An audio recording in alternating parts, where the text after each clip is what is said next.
ಆತ್ಮೀಯ H16 news ಅರ್ಥಾತ್ ಸೀತಾರಾಮ್ಗೆ ಸ್ವಾಗತ. ನಾನು ನಿಮ್ಮವ MI ಅಥವಾ ಮಲ್ಲಪ್ಪ ಜ್ಯೋತಾವರ್. ಆತ್ಮೀಯರೇ, ಹಾರ್ಮುಜ್ ಬಹಳ ಮಹತ್ವದ ಇವತ್ತಾಗಿ ಹೋಗ್ಬಿಡ್ತು. ವಿಶ್ವದ ಮೂಗೆಲ್ಲದಪ್ಪ ಅಂದರೆ ಹಾರ್ಮುಜ್ ಅನ್ನುವಲ್ಲೇ ಇರಾನ್ ತಡೆದು ನಿಲ್ಲಿಸಿದ್ರಿಂದಾಗಿ ವ್ಯವಹಾರಗಳು ಕಟಾಪ್ ಸಿಕ್ಕಾಪಟ್ಟೆ ಲಾಭ ಮಾಡಿಕೊಳ್ತಿರಂತ ಅಮೆರಿಕಕ್ಕೆ ಅದರಲ್ಲಂತೂ ದೊಡ್ಡ ಚಿಂತೆ. ಯುರೋಪ್ ಖಂಡದ ರಾಷ್ಟ್ರಗಳಿಗೂ ಅಷ್ಟ. ಯಾಕಂದರೆ ವ್ಯಾಪಾರದ ಏಷ್ಯಾ ಜೊತೆಗಿನ ವ್ಯಾಪಾರಕ್ಕೆ ಮೂಲ ಈ ಒಂದು ಆಧಾರ ರೆಡ್ ಸಿಯಲ್ಲಿ ಬರುತ್ತಿರುವಂಥದ್ದೊಂದು, ಇದು ಎರಡನೇದ್ದು.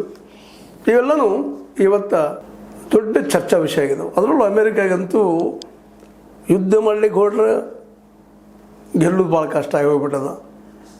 ಯುದ್ಧ ವಿರಾಮ ಮಾಡಿ ಏನಾದರೂ ಮಾತುಕತೆ ಮೂಲಕ ಮತ್ತೊಮ್ಮೆ ತಮ್ಮ ಕೈಯಲ್ಲೇ ಹೊರಮುಚ್ಚಿಟ್ಕೋಬೇಕಂದ್ರೆ ಅದಕ್ಕೆ ಇರಾನ್ ಸುತಾರಾಮ್ ಒಪ್ತಾ ಇಲ್ಲ.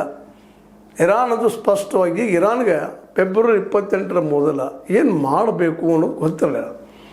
ಏನೇನು ಹೇಳಿದ್ರೆ ಅಮೇರಿಕ ಬಗ್ತದ, ಇಸ್ರೇಲ್ ಬಗ್ತದ ಅನ್ನೋದು ಗೊತ್ತಿಲ್ಲ. ಇವತ್ತು ಗೊತ್ತಾಗಿ ಹೋಗ್ಬಿಟ್ಟದು.